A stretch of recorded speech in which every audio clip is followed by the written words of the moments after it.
किसी भी देश में या दुनिया में कोई भी बदलाव हो, कोई भी आंदोलन हो, कोई भी क्रांति हो, उसमें नेता की बड़ी महत्वपूर्ण भूमिका होती है। चाहे वो भारत का किसान आंदोलन हो या रशिया की 1917 की क्रांति, चाहे 1905 की वो जर्मनी और रशिया की वॉर हो, सब में नेता की एक भूमिका होती है। इसी वीडियो में अब हम ये जानेंगे कि इस सोवियत संघ में, सोवियत यूनियन में कौन से नेता थे जिन्होंने अपनी भागीदारी निभाई, जिन्होंने बहती गंगा में हाथ धोए। भारत सरकार को भी करना चाहिए। चलिए शुरू करते हैं। स्वागत है दोस्तों आपका एक और नई वीडियो में। अब जब 1905 में आंदोलन हुआ था राजशाही के खिलाफ रशिया में, तो उस आंदोलन को दबा दिया गया था बंदूकों के दम पे, ब्लडी संडे जिसे कहते हैं। लेकिन उसकी आग 1917 में लगी और वहीं से एक लीडर निकल के आए, व्लादिमीर लेनिन। 1870 में ये पैदा हुए थे और 1924 तक इनकी जो है पूरी लाइफ रही। 53 साल के ये रहे। तो दोस्तों इनका जो फैमिली बैकग्राउंड था वो मिडिल क्लास में अपर वाला था, मतलब मिडिल क्लास में भी अच्छी फैमिली से थे। इसका मतलब ये पॉलिटिशियन को बिलोंग कर सकते थे, ऐसा नहीं बिल्कुल नीचे। और दोस्तों अपने भाई को बहुत फॉलो करते थे। भाई इनका शायद किसी गवर्नमेंट में भी था, तो भाई की नीतियों को बहुत ही फॉलो करते थे। दूसरी चीज, इनका जो बैकग्राउंड है, इन्होंने डिग्री करी थी लॉ काजान यूनिवर्सिटी से। कहां से? काजान यूनिवर्सिटी से। रशिया के ही ये थे, रशिया के जो हिस्सा है यूएसएसआर में, उसमें पैदा हुए थे। और जो आंदोलन है वो सारे रशिया में ही हुए थे वैसे तो। अब इन्होंने अपने करियर में लॉ की डिग्री करी। अब देख लीजिए जितने भी पॉलिटिशियन होते हैं, या तो वो बीए करेंगे, लॉ करेंगे, ये पॉलिटिकल साइंस ऑनर्स। तो मतलब जो बीटेक होते हैं इंजीनियर बनते हैं, और जो ये करते हैं वो ये बनते हैं। एक है ये लाइन, एक लॉ करने के बाद इन्होंने जो है डिग्री प्राप्त करी और इन्होंने आंदोलन में हिस्सा लिया सेंट पीटर्सबर्ग में 1893 में। मैंने बताया ना, ऐसा नहीं कि एक आंदोलन एक साल पहले चलता है खत्म हो जाता है। आंदोलन की जो स्थितियां होती हैं कई साल पहले से बनने लग जाती हैं। इसकी स्थितियां यहां से बनने लग गई थी, पीटर्सबर्ग में जाकर फिर इकट्ठा हुए थे। अब इनको शुरू में ही आंदोलन में रुचि आ गई, देखो प्रैक्टिस हो गई इनकी। अब ये क्या करते हैं, ये अपनी आइडियोलॉजी डेवलप करते हैं। जब ये आंदोलन में हिस्सा लेने आए थे तो इनको जेल में भेज दिया गया था। जेल में भेजने के बाद भी शांत नहीं बैठे, इनको जो है साइबेरिया में भेज दिया गया, वेस्ट यूरोप में। वहां पर जाकर इन्होंने बहुत स्टडी करी और मार्क्सिज्म अपनी आइडियोलॉजी बनाई, उनको फॉलो करने लग गए, लेनिनिज्म को फॉलो करने लग गए। इन आइडियोलॉजी का मतलब होता है जो कैपिटलिज्म देश है, जो कैपिटलिज्म विचारधारा है, जो कि कहती है कि पूरे इकोनॉमी को उनके हाथ में छोड़ दो, बिजनेसमैन ही हर चीज डिसीजन लेगा, इकोनॉमी चलाएगा। उसके सख्त खिलाफ ये वाली आइडियोलॉजी है। वहां एक भी बिजनेसमैन आपको अथॉरिटी नहीं मिल सकती इसमें। मार्क्सिज्म तो खुद कहता था, मार्क्स खुद ही कहता था मारो इनको, ये अत्याचार करते हैं लेबर पे। उस आइडियोलॉजी को फॉलो करने लग गए, उसमें साहित्यकार बन गए, थ्योरिटिशियन बन गए। और लेनिज्म का मतलब वो जो लेनिन फॉलो करते थे, व्लादिमीर लेनिन, इन्हीं की आइडियोलॉजी को क्या कहा गया? लेनिनिज्म। जब ये काबिल हो गए, जब इन्होंने अपनी आइडियोलॉजी डेवलप करी, तो इनको धीरे धीरे पसंद करने जाने लगा। वहीं की एक प्रोविजनल अथॉरिटी थी जार करके, उसमें इनको एक पद में मिल गया और इन्होंने आंदोलन में हिस्सा लिया। आंदोलन में हिस्सा लेने के बाद 1917 में ये मुख्य रूप में जो है रशिया को एक रिवॉल्यूशन की तरफ ले गए, क्रांति की तरफ ले गए और कहा अब हमें कम्युनिज्म चाहिए, इन राजाओं को हटाओ। राजा को जेल में डाला और 1918 में कॉन्स्टिट्यूट असेंबली में चुने गए और जाकर इन्होंने अपनी सरकार बना दी। और दोस्तों सरकार बनाने में बहुत जाने माने नेता है व्लादिमीर, बहुत अच्छे काम किए इन्होंने। इन्होंने तो पहले सरकार में आते कहा जितने भी ये थे जमीन को फिर से रीडिस्ट्रीब्यूट करो, किसानों में ढंग से बांटो, रीडिस्ट्रीब्यूटेड द लैंड। अब ऐसा क्यों? क्योंकि राजा तो ऐसा है ना, जो है जमीन वमीन उल्टी सीधी बांट के गया होगा। राजा तो राजा, ये किसानों के बारे में कहां सोचेगा। और दूसरी चीज इन्होंने कही कि हम इंडस्ट्रीज को बहुत अच्छे से प्रमोट करेंगे। एक्चुअली जितने भी नेता है ये यूएस संघ में, तो उन्होंने इंडस्ट्री को तो प्रमोट करा ही, क्योंकि इंडस्ट्री से ही किसी भी देश की इकोनॉमी पे इफेक्ट पड़ता है बहुत ज्यादा। लेकिन इंडस्ट्री इन्होंने फॉलो तो करी, बढ़ाया तो, लेकिन उसमें कम्युनिज्म में इंडस्ट्री गवर्नमेंट के अंडर ही रहेगी, सेंट्रल प्लान्ड। तीसरी चीज इन्होंने कही कि हम नेशनल कर दो बैंक को। नेशनलाइज करने का मतलब होता है बैंक को कि आप लोन सिस्टम बढ़ा रहे हैं, आप देश की इकोनॉमी पे काम कर रहे हैं। फॉर एग्जांपल, अगर हमारे देश में आरबीआई ना हो तो इकोनॉमी स्टेबल रह पाएगी? कौन निकालेगा मुद्रा? है नहीं है। और आरबीआई को ही प्राइवेट कर दो इकोनॉमी की तो तहस नहस हो जाएगा। जब पाकिस्तान आजाद हुआ तो पाकिस्तान के पास बैंक नहीं था कोई आरबीआई, तो आरबीआई ने पाकिस्तान की मुद्रा छापी थी। तो दोस्तों बैंक को नेशनलाइज किया ताकि इकोनॉमी स्टेबल रह सके, ये इनका कारण था। अब धीरे धीरे इन्होंने ऐसा काम किया। सोचने वाली बात तो ये है, जब 1893 में ये सेंट पीटर्सबर्ग में थे तो 1898 में इन्होंने एक पार्टी ज्वाइन करी थी, Russian socialist democratic labour party, democratic. 1912 तक उसमें थे। 1912 के बाद हालांकि अपनी कम्युनिस्ट पार्टी में आए ये बोल्शेविक। तो ये सोचने वाली बात है, पहले डेमोक्रेसी फिर कम्युनिज्म, और आखिरकार 1924 में इनकी दुखद मृत्यु हो गई। और ऐसा तो हम जानते ही हैं कि लीडर्स के ऊपर प्रेशर बहुत होता है, कोई भी काम, देश का काम, विदेशों की नीति। तो कोमा में चले गए ये, और फिर इनका दिमाग काम करने बंद कर दिया और शांत हो गए, मृत्यु हो गई। व्लादिमीर लेनिन के बाद जो सबसे बड़ा नाम और हाईलाइटेड नाम सामने आया वो आया जोसेफ स्टालिन का, क्योंकि इन्होंने कई आंदोलनों में हिस्सा लिया था। तो दोस्तों ये अपने तानाशाही के लिए भी जाने जाते थे, तानाशाह मानते थे ना। वो कैसे? एक तो एक गरीब आदमी उसमें पैदा हुए थे फैमिली में, 1879 में पैदा हुए थे, 6 साल छोटे थे व्लादिमीर लेनिन से। तो गरीब फैमिली में पैदा हुए थे, स्ट्रगल बहुत किया था, है ना। और जो स्ट्रगल जमीन से जुड़ा हुआ व्यक्ति होता है वो तो राजनीति में चमकता ही है। एक तो उसका प्लस पॉइंट हो जाता है उसका बैकग्राउंड, हमारे देश में भी एग्जाम्पल हो सकते हैं। अब इन्होंने सोचा गरीब फैमिली में मैं पैदा हुआ हूं, ये मेरा भाग्य है, लेकिन इसको मैं बदलूंगा। इन्होंने पढ़ाई करी सेमिनरी से, तुबलिसी।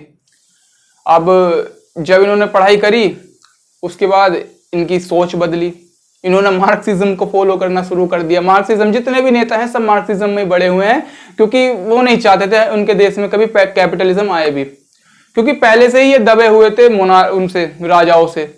और जब राजाओं से दबे हुए तो समाज को मौका नहीं मिलता कुछ बोलने का, तो इन्होंने समाजवादी इसलिए चुन लिया ताकि इनके समाज ऊपर उठ सके, है ना।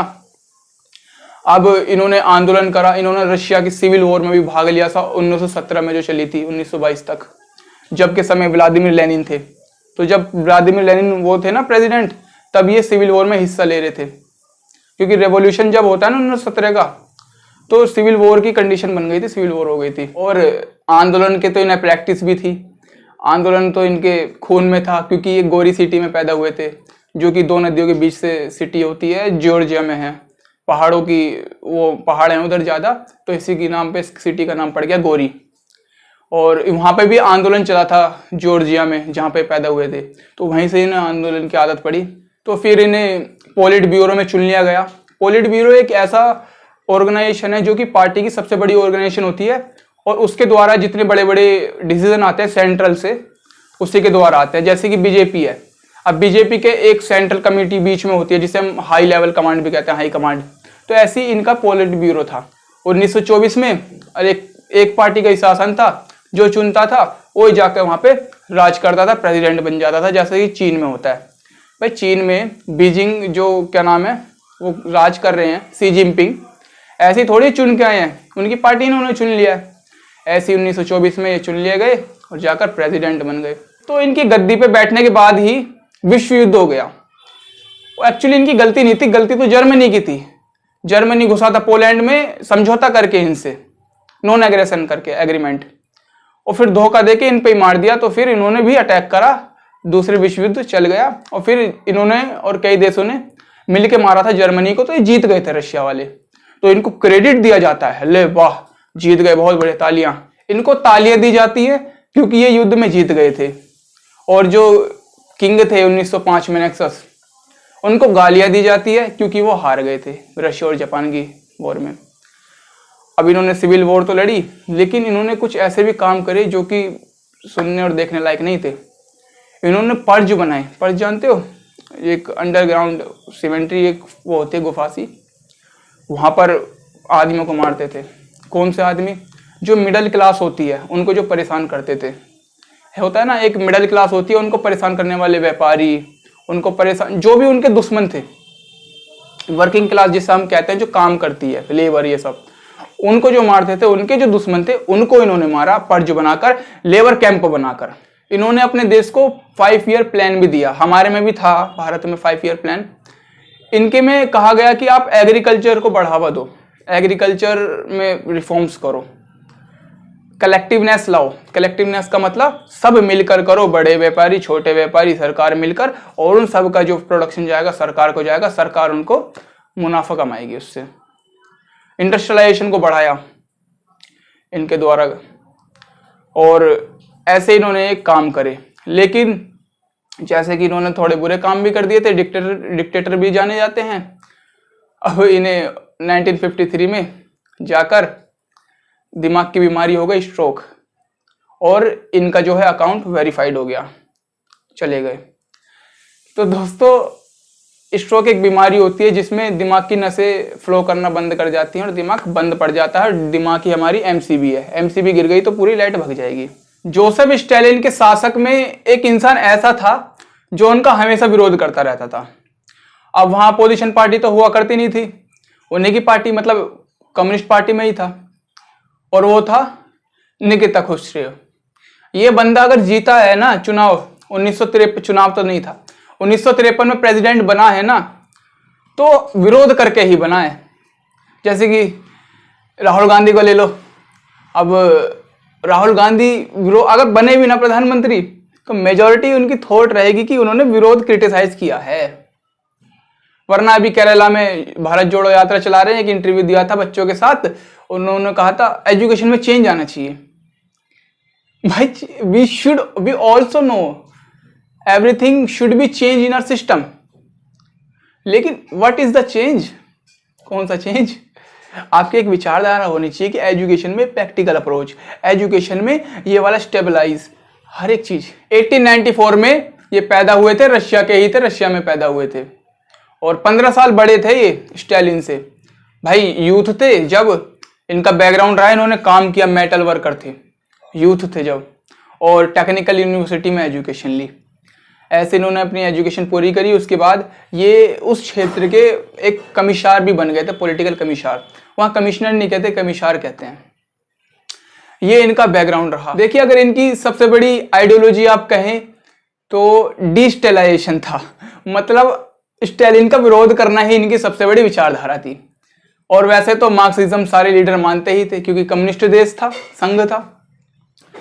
और हालांकि 1938 में जो स्टालिन था उसने यूक्रेन में भी भेजा था इनको, कौन सा, पर्ज कैंप चलाने के लिए, जो पर्ज कैंप उसने बनवाए थे।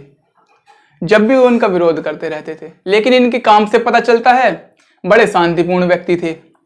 ये चाहते थे पीसफुल कोएक्सिस्टेंस हो, मतलब हम भी शांत रहें, आप भी शांत रहो। फ्रांस के साथ इन्होंने समझौता करा था, शांति रही। और क्यूबा मिसाइल जो हुई थी क्राइसिस 1961 में, जो आमने सामने आ गए थे, ये होने ही वाला था युद्ध, तो उनके समय में हुआ था। एक्चुअली इनकी भी कोई गलती नहीं थी, इन्होंने तो पावर दे रखी थी, बस कनेक्शन कट हो गया था समुद्र से, और उस पनडुब्बी में वो थी न्यूक्लियर मिसाइल। तो बड़े शांतिपूर्ण वो व्यक्ति थे। और इन्होंने हंगरी के एक आंदोलन, जब क्यूबन मिसाइल क्राइसिस हुआ तो हंगरी में आंदोलन होने लग गए, क्यूबा में आंदोलन हो गए, उन आंदोलन को भी इन्होंने दबाया। और आंदोलन दबाना एक पीसफुल नहीं है, क्योंकि आप स्पीच का राइट नहीं दे रहे हो। इनके समय इन्होंने स्पेस प्रोग्राम में बहुत जोर दिया। जो आपके न्यूक्लियर बम होते हैं, हाइड्रोजन बम, इनके समय ही डेवलप हुए। हाँ, और एक्चुअली मेरे हिसाब से 1971 में जो हमने ट्रीटी करी थी, फ्रेंडशिप ट्रीटी रशिया से, वो इनके समय पे ही करी थी। एक बार आप मुझे सर्च करके कमेंट में बता देना। इन्होंने इस तरीके से अपनी भूमिका निभाई यूएसएसआर संघ में। लेकिन कह लीजिए प्रेशर था, चाहे क्यूबा का हो चाहे इनकी नीतियां का हो, तो इनको हार्ट अटैक आ गया, मॉस्को में इनकी मृत्यु हो गई। और 1971 में जैसे एक मैथ के क्वेश्चन हैंस प्रूव्ड होता है, इनकी भी लाइफ हैंस प्रूव्ड हो गई। निकिता खुश्रेव को रिजाइन करना पड़ जाता है 1964 में ही, उनका विरोध हो रहा था। और उसके बाद आ जाते हैं लियोड ब्रेजनेव। लियोड ब्रेजनेव जो है एक गरीब फैमिली से बिलोंग करते हैं, यूक्रेन में इनका जन्म होता है। अपनी वहां से ही पढ़ाई पूरी करते हैं, और 1906 में इनका जन्म हुआ, और 17 साल बाद ही एक ज्वाइन कर लेते हैं कम्युनिस्ट पार्टी को, यूथ कम्युनिस्ट पार्टी रशिया की, 1923 में। और फिर उसमें काम करते हैं, और वहीं पे इनको कमिश्नर भी बना दिया जाता है। और जब दूसरा विश्व युद्ध हुआ था जब पोलैंड पे जो है आए थे तो हमला हो गया था रशिया यूएसएसआर पर। तो रशिया ने जब जर्मनी पे हमला किया था उसी में उनकी आर्मी की एक यूनिट थी रेड आर्मी। तो रेड आर्मी के ये कमिश्नर बना दिए गए और आगे जाकर उसमें मेजर जनरल भी बन गए थे ब्रेजनेव रेड आर्मी के। तो यहाँ पर उन्होंने बहुत अच्छा काम किया दूसरे विश्व युद्ध में। तो इसी को देख के आगे जाकर 1957 में इनको सेंट्रल कमेटी में बुला लिया गया। सेंट्रल कमेटी जानते हैं, पोलिट ब्यूरो, जो कि हाई डिसीजन यही लेती है। जब लेकिन आधे मेंबर थे, हाफ मेंबर ये थे, इनके काम कराया गया और इन्होंने अपनी विचारधारा से सबको प्रभावित किया और अच्छे काम से 1957 में इनको जो है फुल मेंबर भी बना दिया गया। किसका? सेंट्रल कमेटी का, पोलिट ब्यूरो का। उसके बाद 1957 के बाद 1964 में इनको चुन लिया गया, प्रेसिडेंट बन गए। हालांकि ये एक ऐसे प्रेसिडेंट थे जिन्होंने यूएसएसआर की आर्मी पर बहुत काम किया और उसका बहुत इस्तेमाल किया। वो कैसे? जैसे कि 64 में इन्होंने कहा आने के बाद, प्रेसिडेंट बनने के बाद, कि आर्मी में बहुत रिफॉर्म करो, आर्मी को टेक्नोलॉजी से भर दो, आर्मी को स्ट्रॉन्ग करो। और जब ये आर्मी को स्ट्रॉन्ग करते तो इनकी इकोनॉमी पीछे रह गई। ऐसा होता है ना, एक चीज पे फोकस करते हैं दूसरी चीज पीछे रह जाती है। आर्मी पे ज्यादा पैसा लगाया तो इसके ऊपर इनका क्रिटिसाइजेशन भी, इनका विरोध भी होता था कि इनके समय जो इकोनॉमी है वो चिपक गई है, स्टैग्नेंट। इन्होंने आर्मी का बहुत इस्तेमाल करा। जैसे कि एक चेक गणराज्य में सिजैक स्लोविया जिसे कहते हैं, आंदोलन हो रहा था, उसको आर्मी के थ्रू दबवाया। और आपको तो पता ही है अफगानिस्तान में आया था यूएसएसआर, जब आर्मी का इन्होंने यूज किया। और 1971 में अफगानिस्तान वॉर भी हो गई थी, इनको पीछे मुड़कर जाना पड़ा क्योंकि तालिबान ने इनको बहुत बुरा मारा था, जो अमेरिका के द्वारा बनाया गया था। तो इन्होंने वहां ऐसे आर्मी का इस्तेमाल करा। हालांकि जो आर्मी की ट्रीटीज हुई थी, जैसे कि वॉरशो पैक्ट, वो तो निकिता खुश्रेव के समय हुआ था। अर्थव्यवस्था थी वो चिपक गई थी, आगे नहीं बढ़ रही थी। ऐसा होता भी है, जब आर्मी पे फोकस करोगे ना आप, तो आपकी बहुत सारी चीजें पीछे भी रह जाएंगी। इसी को कहते हैं आर्म रेस, जो कि कोल्ड वॉर में चल रही थी। तो दोस्तों 1892 में इनका 76वां बर्थडे आने वाला ही था। उससे एक महीने पहले इनका हैप्पी बर्थडे हो गया, इनकी दुखद मृत्यु हो गई। जब बोरिस येल्सिन का शासन था तो उन्होंने 29 साल प्रेसिडेंट वो रहे थे, और जब ब्रेजनेव का आया तो 18 साल प्रेसिडेंट रहे।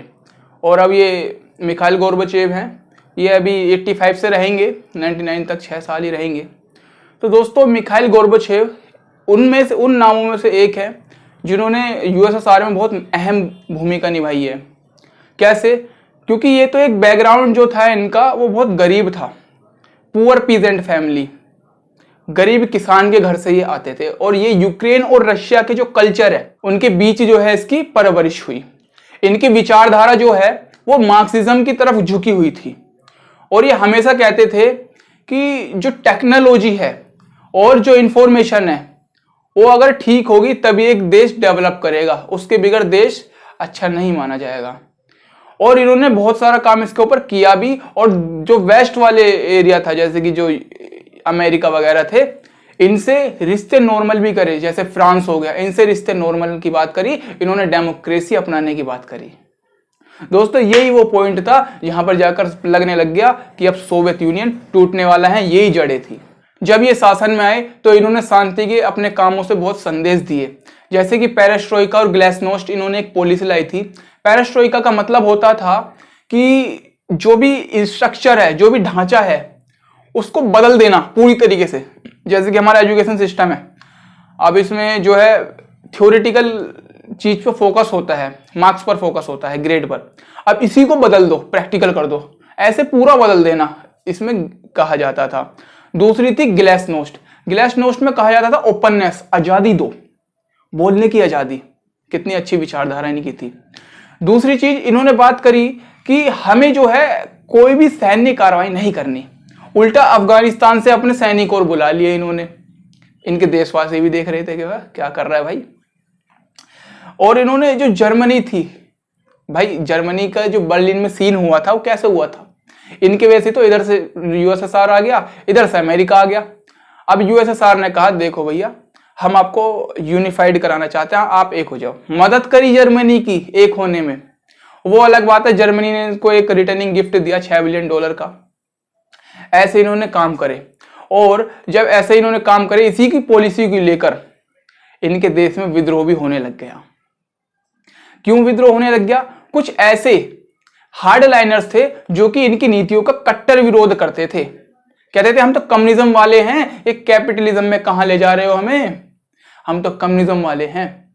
उन्होंने तख्ता पलट कर दिया, इनका कोप कर दिया। उसके बाद एक और सरकार आई येल्सिन की, और इनका 1991 में इनको जो है रिजाइन देना पड़ गया। और अभी 30 अगस्त 2020 में 21 दिन हुए होंगे, इनकी दुखद मृत्यु हो गई। मॉस्को सेंट्रल क्लिनिक हॉस्पिटल में इनका शरीर शांत हुआ। जब मिखाइल गोर्बाचेव का तख्ता पलट कर दिया जाता है, दो विचारधाराएं निकल जाती हैं, एक कट्टरपंथ वाले जो कम्युनिज्म को फॉलो करते हैं, एक डेमोक्रेसी की मांग। उसके बाद एक हीरो की तरह निकलते हैं बोरिस येल्सिन, क्योंकि बोरिस येल्सिन पहले भी बहुत सारी चीजों में इन्वॉल्व रहे थे। जैसे कि मिखाइल गोर्बाचेव के द्वारा इनको मेयर भी बनाया गया था मॉस्को का। ये पैदा होते हैं 1931 में बटका सिटी में, रशिया की बटका सिटी में, और इन्होंने अपने करियर में बहुत स्ट्रगल किया। इन्होंने जो है कंस्ट्रक्शन में काम किया और जाकर यूरल स्टेट यूनिवर्सिटी में एडमिशन लिया, पढ़ाई करी। इनकी आइडियोलॉजी ये थी कि जो पेरेस्ट्रोइका नीति थी ना, किसकी? मिखाइल गोर्बाचेव की, उसको फॉलो कर देते। हालांकि बाद में जाकर उसका विरोध भी करने लगे। देखो राजनीति में तो ऐसा ही होता है। और आरएसएफएसआर पार्टी को ज्वाइन किया, Russian Soviet Federative Socialist Republic party को ज्वाइन किया, है ना। यहां से इनका पॉलिटिकल जर्नी स्टार्ट हो गई, और आगे चलकर इनको यूरल की एक सेंट्रल कमेटी में ले लिया गया। और हालांकि 1976 में इन्होंने रिजाइन दे दिया था उस पार्टी से। 1 दिसंबर 1991 में रशिया, यूक्रेन और जॉर्जिया ने ऐलान कर दिया था कि हम अलग हो रहे हैं, क्योंकि इनकी विचारधारा डेमोक्रेसी पर आ गई थी। ठीक जी।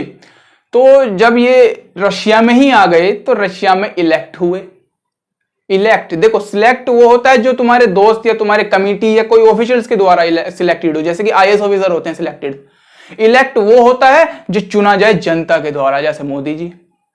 ठीक जी, दोनों की भूमिकाएं हैं। ये फर्स्ट इलेक्टेड प्रेसिडेंट बन गए रशिया के। 1991 में लोगों ने इनको चुन लिया। अब क्यों चुना? देखो लोगों को जब मिखाइल गोर्बाचेव ने आजादी की लॉलीपॉप दिखाई, आइसक्रीम दिखाई कि वाह आजादी इतनी टेस्टी होती है, तो उन्हें जो है आजादी मुंह लग गई। क्योंकि पहले से तो यार जब आंदोलन हुआ था रशिया का, बिगर ना बोलने की आजादी, ना किसी चीज की, स्टेट कैपिटलिज्म की नीति नहीं, कम्युनिज्म, तो लोगों को ये नीति बहुत अच्छी लगी। लोगों ने तय किया कि हम इस विचारधारा के साथ रहेंगे और येल्सिन को मौका दिया। येल्सिन ने प्रेसिडेंट रहते हुए बहुत से काम किए, जैसे कि कैपिटलाइज कर दिया पूरी इकोनॉमी को, प्राइवेटाइजेशन कर दिया, शॉक थेरेपी को इंप्लीमेंट कर दिया। शॉक थेरेपी जानते हैं ना, जो कैपिटलिज्म की बात करती थी, उसको इंप्लीमेंट कर दिया। जितनी भी मार्केट रेट थे ये सब ला दिए और पूरी ओपन कर दी इकोनॉमी। कोई भी स्टेट से नहीं चलेगी इकोनॉमी, आओ बिजनेस करो तुम। ठीक जी। भारत में भी 1991 में करी गई थी एलपीजी, मनमोहन जी के द्वारा, जब फाइनेंस मिनिस्टर थे, प्रेसिडेंट थे नरसिम्हा राव।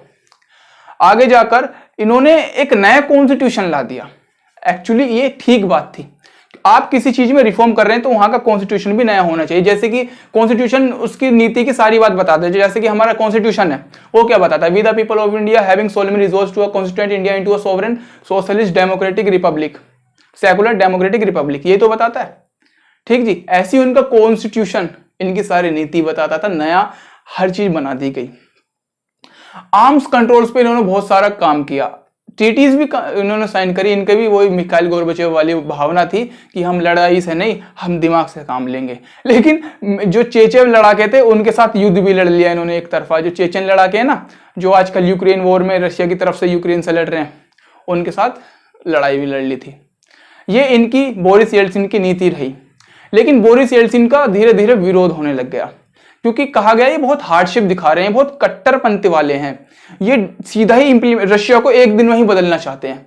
और लोगों को ऐसे कष्ट होने लग गया, लोगों ने इनका विरोध करा। 1999 में इनकी सरकार चली गई और 2007 में इनकी मृत्यु भी, इनकी जान भी चली गई। वो कैसे?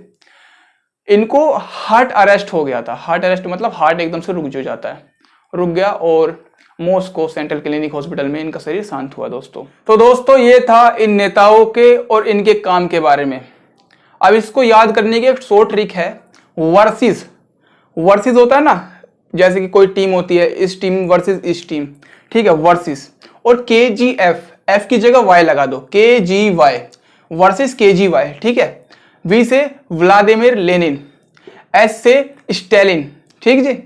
K से निकिता खुश्रेव, G से मिखाइल गोर्बाचेव और Y से येल्टसिन, Y से बोरिस येल्टसिन, ठीक जी। VS KGY से आप याद रखिए। दोस्तों मेरा मानना है हम विद्यार्थी पढ़ाई तो करें लेकिन जिंदा रहकर पढ़ाई करें, मतलब सिर्फ रटकर मार्क्स लाने के लिए पढ़ाई ना करें। भाई इतनी सारी चीजें हम पढ़ रहे हैं तो हमें ये भी तो पता होना चाहिए हमारे देश में सही क्या है गलत क्या है। सही गलत का फर्क ही एजुकेशन की एक क्वालिटी है, ठीक जी। तो दोस्तों मेरा एक सजेशन रहेगा कि जो हमारी लीडरशिप है आजकल के समय पे, वो देखो जैसे कि अभी हमने पढ़े इतने सारे लीडर्स, भाई साहब किसी ने लॉ कर रखी है, किसी कोई इंजीनियरिंग कर रहा है, कोई किसी नीति, मतलब बहुत एजुकेटेड हैं।